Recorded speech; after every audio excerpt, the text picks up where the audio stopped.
โอ้ส่งกาแฟจากซองกาแฟนั่นนี่แม่ฮู้คักอีหลีนี่พี่น้องเอ้ยเนาะโอ้เป็นงาน DIY เด้นี่โอ้สุดพี่น้องเอ้ยเนาะคัก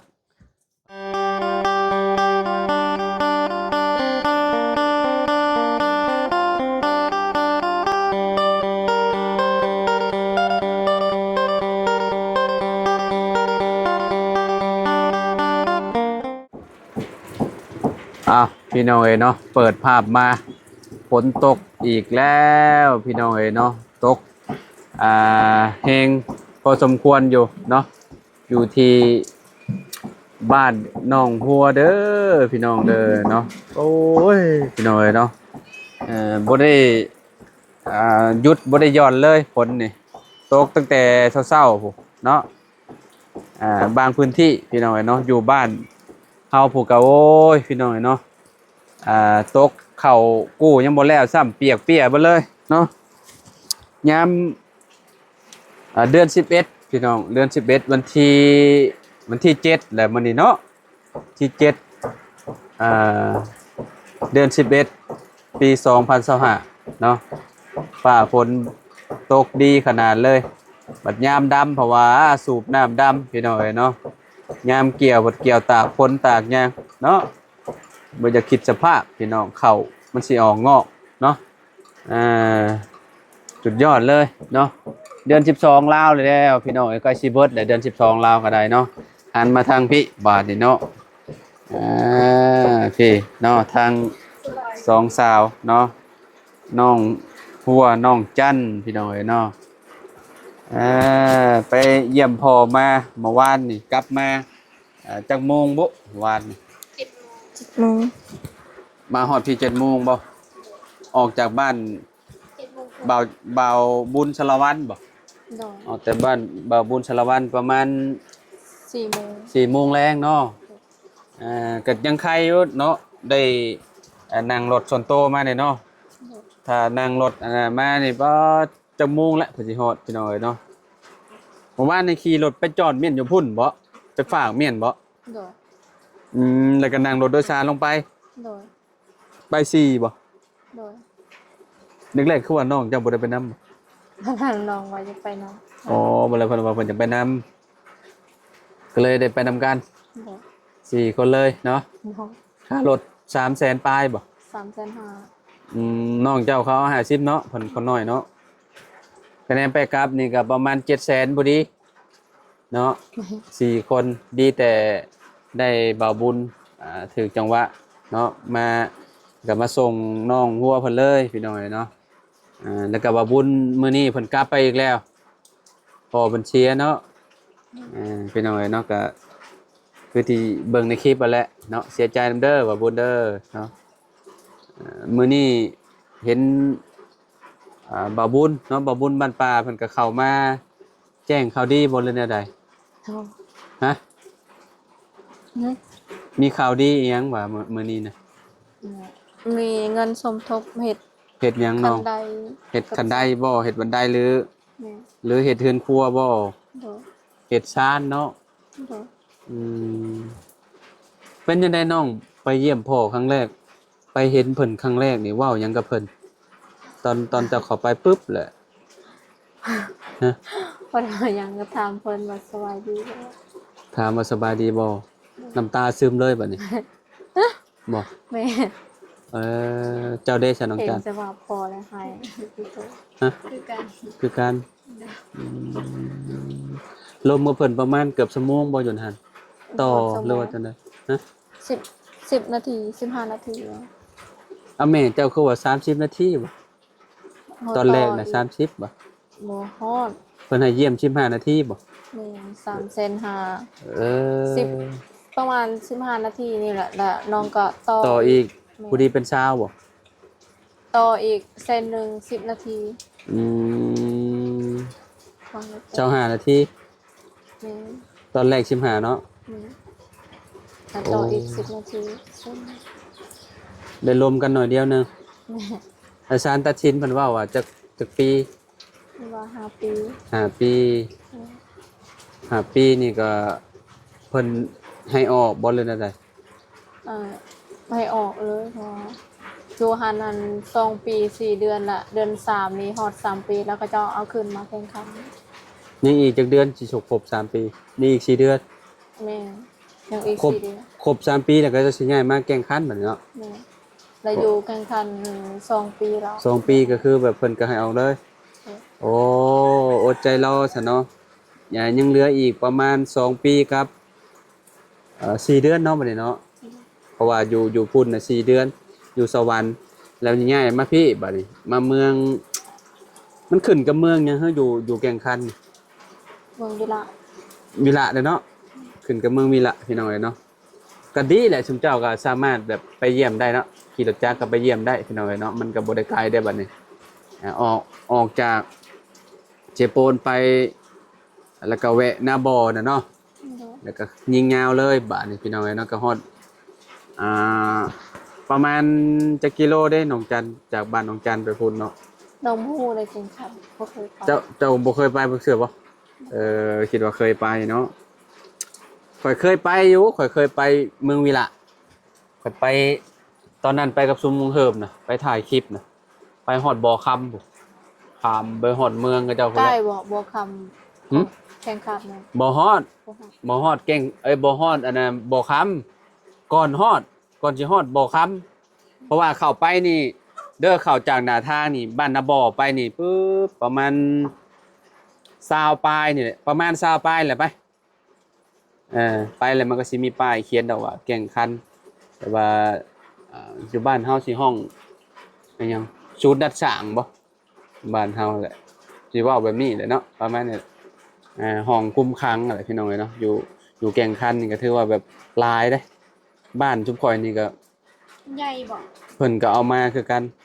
ก็ใหญ่พอสมควรอยู่อ้ายว่ามันเป็นแบบมันเป็นเรือนจำคือกันมั้งใหญ่มาพี่เนาะเข้าไปข้างในเป็นอะไรใหญ่บ่ใหญ่บ่เรือนจำอยู่สวรรค์ ใหญ่ อืม แต่เพิ่นเอาออกเนาะ อันนี้นี่คือแบบเจ้าเข้าไปเยี่ยมข้างในหรือว่าเพิ่นให้ออกมาข้างนอก ออกมาข้างนอกแบบบนตำรวจเขาอยู่หั่น ออกมาอันนั่งลมกันคือเฮาเว้ากันเลยเนาะ แม่ อืมถามกันเรื่องนั้นเรื่องนี้เด้อเนาะเราบ่ได้ถามเรื่องเฮือนเรื่องชานบ่ ท่านอยู่ บอกเราแนวใด อืมเราฮู้แล้ว ฮะ ว่าเราฮู้แล้ว ผู้นำซุมเบาจันทร์ครับบ่ แม่ เอ่อ แม่น้องก็ให้พ่อเบิ่งน้องชายถูกเพื่อนห้องน้ำแล้วให้พ่อเบิ่ง ความรู้สึกเราเป็นอะไร เราก็ดีใจ เราดีใจน้ำตาเราไหลอยู่บ่คือสิตุ้ยขึ้นเนาะ โดยแล้วก็ ตุ้ยขึ้นหลายบ่ ก็ ธรรมดา ธรรมดา คิดว่าตุ้ยแบบคนอยู่ในคือว่าอะไรเนาะคนอยู่ในก็บ่ค่อยได้กินข้าวหลายปานใดก็ธรรมดาแล้วเนาะเพิ่นเฮ็ดหยังถามเพิ่นอยู่บ่แบบว่าแบบเพิ่นมีสอนมีหยังอันอาชีพให้อยู่บ่ สันเฮ ชานแฮโอ้ชานแฮขายบ่ บ่สันลองสายเอาเมื่อให้สันแฮเขาเจ้ามีเงินที่เขาเจ้าซื้อหั่นแล้วก็สันให้เขา ชานให้เขาพร้อมแล้วก็เจ้าก็เอาเงินให้ สัน บ่ แหละ แต่เก่าเราชานเป็นบ่อยู่ในเฮือนบ่เป็นเขาไปผู้เป็นอืม แบบเขาสอนดิ เอามาบ่เจ้าเอามาบ่ นี่เอามา แฮ นี่ จักศอกยาวปานใด ก็ยาวอยู่แล้วให้น้องชายน้องชายลงไปรอบนั้นมันไปกับแม่นบอกพ่อว่าอยากได้แฮแล้วพ่อก็เลยสั่ง ก็เลยเราก็เลยชานให้ นี่ เจ้าเอาลงมาให้เพิ่นเลยบัดนี้ให้เพิ่นเอาไปหว่านปูหว่านปลาเนาะพี่น้องคักแล้วเนาะได้อาชีพเนาะสารแหบางคนก็ แล้วก็ เขา เฮ็ดธงเอาซองกาแฟหั่นเขาจะเอากินหมดเลยแล้วก็เฮ็ดกระเป๋าเฮ็ดกระตา สารกระตา อืม กระตาแบบ แบบเขาเอา กระตาย่างนี่บ่ แม่นซองกาแฟหั่นเด้เขาจะเอากินแล้ว ซองกาแฟเก่าฮะ นี่ พระเจ้าเอาเข้าไปให้แล้วสารเอาบ่ แม่น มันเป็นแบบไรน้องกระตามันเป็นแบบไร ทองมันอยู่ทั้งเฮือนหั่นไอ้บ่เนาะ ใช้เอามาดูหาจัด เอามาให้เบิ่งดูค่ะให้น้องจันเอามาให้เบิ่งพี่น้องกระตาสารจากกาแฟนี่บ่ แม่ เอ๊ะ ซองกาแฟนั่นล่ะเรายังบ่ทันได้เฮ็ดกระตาเราเฮ็ดธง เฮ็ดธงก่อน แม่ฮ็ด ธงเป็นแบบใดของยังงงธงพายนี่ แม่ กระเป๋าพายของข่อยนี่ แม่ อืมพี่น้องเอ้ยเนาะคิดว่าแบบ เราว่าสิเฮ็ดกระตาแต่มันบ่มีซองกาแฟเลย จะเฮ็ดเป็นบ่ เป็ดนะเฮ็ด เออ แต่ซ่านก็ง่ายเนี่ย เจ้าเห็นบ่พอบ่อาจารย์ เห็น เห็นคือกัน ดอก คนคือสิหลายแฮงเนาะอยู่พุ่นเนาะ นั่น อยู่ แห ใน ละ ห้องคุมขังเนาะ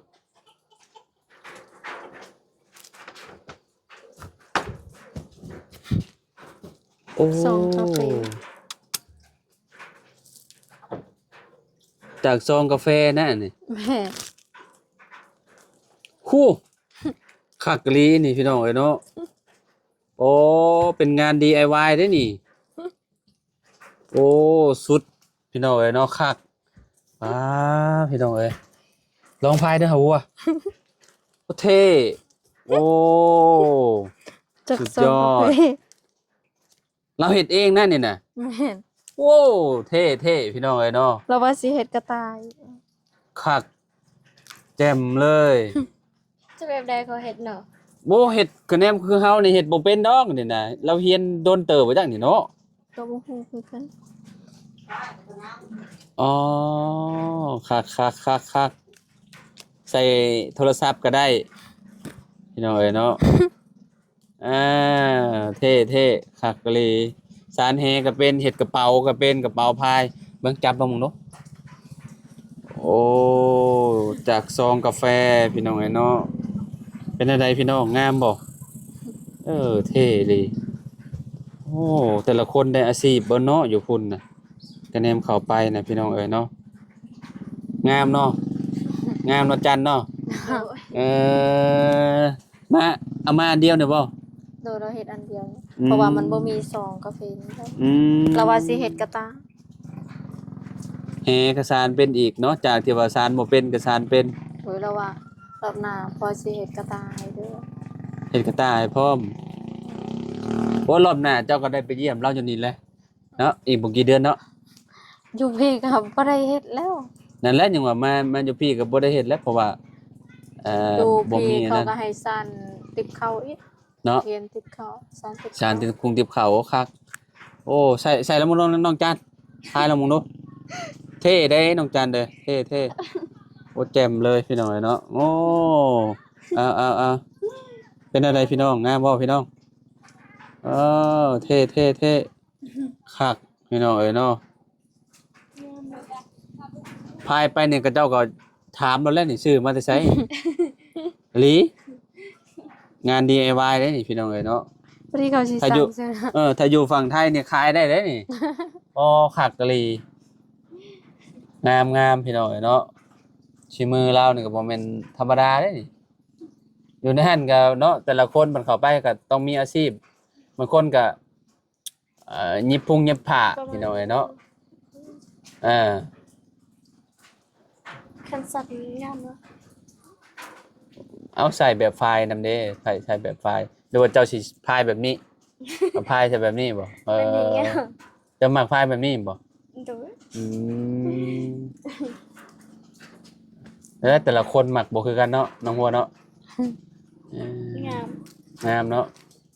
ยัดเนาะ คักพี่น้องเอ้ยเนาะได้มาเป็นที่ระลึกเนาะไว้ ที่ระลึกของพ่อ ข จาก อง สีมือพ่อ จากสีมือพ่อเฮ็ดให้พี่น้องเอ้ยเนาะนางเฮ็ดแล้วก็เวลาว่างๆเพิ่นก็สานแฮเนาะแต่ละเช้าเพิ่นก็ให้เฮ็ดนั่นเฮ็ดนี่แหละเนาะปลูกผักปลูกหยังนั่นละมีปลูกผักปลูกหยังอยู่บ่มีอยู่บ่ถามเราอยู่บ่บ่มีบ่ ดูมีแต่เขาเจ้าให้ออกเฮ็ดเวียกจีนอยู่หันผู้ใดที่แบบแข็งแรงนั่น อ่า เพราะว่าพ่อก็เคยออกอยู่เทื่อหนึงแต่ว่าเพราะว่าคนในหันเขาซอยเพราะว่าเราเจ็บตาเขาก็เลยบ่ให้ออก พอเจ้าเจ็บตา อืม ตาเราเป็นหยัง บ่ฮู้เพราะว่าเขาเจ้าให้ตำรวจนั้นให้ออกเฮ็ดเวียกจีนดิ อืม เฮ็ดเวียกหนักบ่ได้กินฮอดข้าวเลยก็พ่อก็เลยบ่ไหวแล้วคนในหันซอยบอกว่าพ่อบ่สบายบ่ให้เราออกก็ได้ เอ่เลือก อ ผู้ที่แข็งแรงหันให้ สุขภาพเป็นจังไดพอเจ้าตอนนี้ เราก็สบายดีแต่ว่าเราเจ็บเอว เจ็บแอว อืม อ๋อซื้อยาให้เรากินอยู่บ่ บ่ให้เราเงินเลย เอาเงินให้เราแล้วเราซื้อยาเอาเนาะ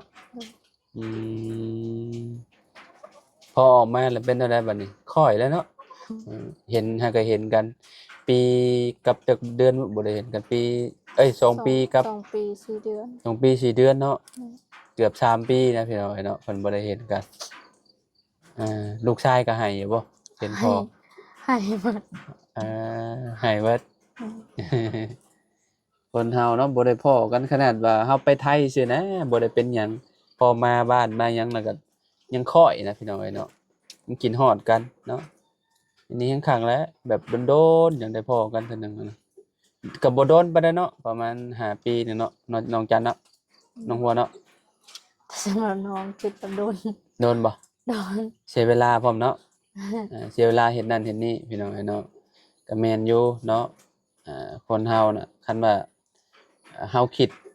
ให้มันไวแฮงคือว่าโดนเนาะปีหนึ่งก็คือกันแหละจะไปเฮ็ดโลดงานน่ะ เจ้าคิดแต่อยากอันมุ่งหน้าไอ้จุดมุ่งหมายเจ้าอยากมาแต่บ้านน่ะเดือนหนึ่งนี่ก็จำปีหนึ่งโลดแล้วเขาว่าโอ้ยอยากเมื่อบ้านเด้อยากเมื่อบ้านเด้ให้มันสิ้นเดือนไวๆเด้ เฮิงแบบนั้นน่ะนอกจากเห็นงานแบบแบบบ่ต้องคิดอีหยังเฮ็ดไปเรื่อยๆเนาะน้องจันเนาะ โดน บ่ต้องคิดอีหยังหันนะพี่น้องเนาะแต่มันก็ห้ามความคิดบ่ได้ดอกเนาะเวลาคนเฮาอยากมาบ้านน่ะเนาะคือเฮาไปกรุงเทพคือกันน่ะไปอยู่2 เดือนนี่ก็เปิดสิสิ้นเดือนนี่ก็บ่ต้องคือว่าเบิ่งโดนๆโดนแฮงนะพี่น้องเอ้ยเนาะก็เมื่อยพร้อมได้เฮ็ดงานก็ได้ถ้างานหนักนี่ท้อแหละอดเอาเนาะอีกประมาณปี2 ปีอ่าเพื่อฮอดพุ่นน้องจันกับน้องหัวก็มีครอบครัวแล้ว มีร้านให้พ่ออุ้มอีกแล้ว ถ้า พอ พ อ อ อกมา ออกมา ฮะ ยังถ้าพอออกมา ถ้าพ่อออกมา ถ้าพ่อออกมาแล้วจะเห็นยัง พ่อเราอ่ะ ฮะ ยันน้องมีผัวก่อน อ้าวก็ต้องมีแหละเนาะ2 ปีเนาะจันเนาะ แต่บ่พอเอาแล้ว น้องจันยังบ่อยากได้บ่อืม ยังบ่ทันได้คิด ดีแล้ว ค่ะ หาเงินก่อนเนาะ ดูถ้าพอออกมาอยู่พร้อมกันถ้าอยากสร้างความฝันก็ สร้างความ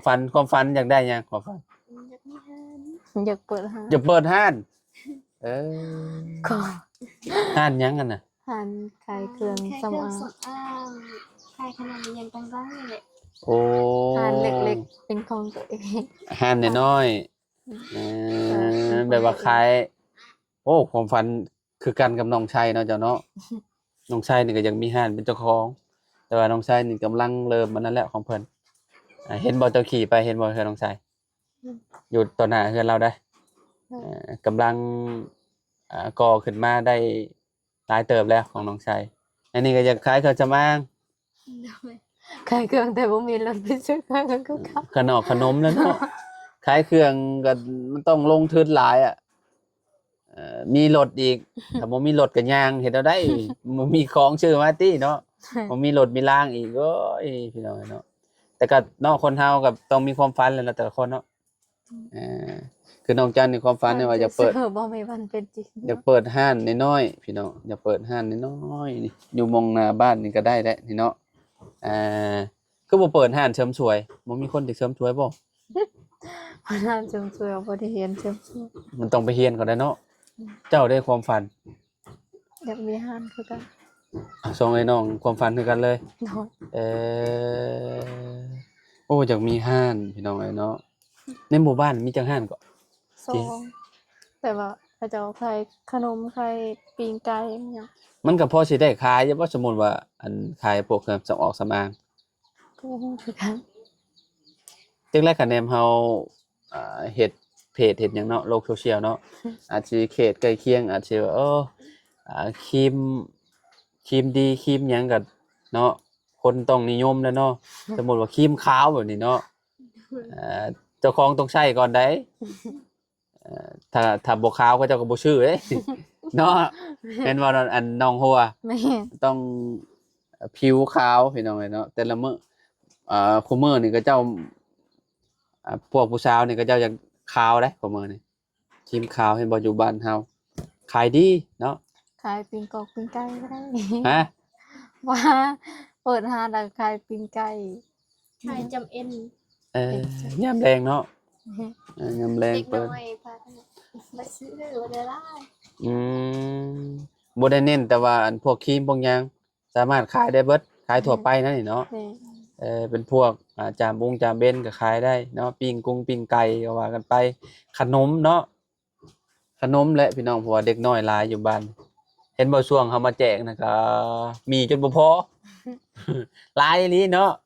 แต่เพื่อนหนึงมีอยู่จักคนล่ะ 4-5 คนครอบครัวหนึงนะเด็กน้อยนะพี่น้องเอ้ยเนาะแต่ว่าก็ขายก็ขายบ่แพงดอกเนาะหัวเนาะ โดย ขายดำ1,000-2,000อันหนึงพี่น้อง ขายแพงเขาเจ้าก็บ่มีเงินซื้อ แม่นนั่นแหละก็จะบ่มีเงินซื้อพี่น้องเนาะเฮ็ดจังได๋แหละเนาะอ้าวก็ขอให้ความฝันเนาะเป็นจริงทั้งสองคนเนาะ ฝันไม่ซื้อ ฝันไว้บ่ ไปบ่มีวันได้เป็นจริง บ่แน่ได้ถูกเลข4โตมาเฮ็ดอะไร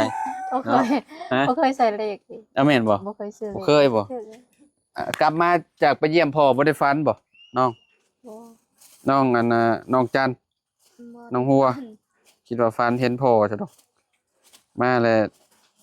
ภาพเฮาเนาะเห็นกันเด้ฝันแล้วเนาะอ้าวนี่กินข้าวแล้วบ่ ใช่ โดยกินข้าวลาบซีนลาบซีน กิ แซ่ น บ ข้าวเลยบ่ ๆไปแล้วขอโตได้บาดนี่พี่น้องเอ้ยเนาะ กินข้าวนํกัน เว้ยบ่เป็นหยังเนาะ เอากินซื้อแล้วบ่กิน เอ้า ครับ ซื้อมาให้สมเจ้ากิน เอาก็กินนํกัน กินผู้เดียวก็บ่ม่วน อ๋อคลามบ่ โดยทั่วกินข้าวก่อน โอ้ยไปสักขอโตเลยพี่น้องเอ้ยเนาะอยู่ดีมีแฮงบ่ทุกคนเอาสบายดีเด้อ สบายดีเด้อ FC เด้อพี่น้องเด้อเนาะพบกันใหม่เนาะ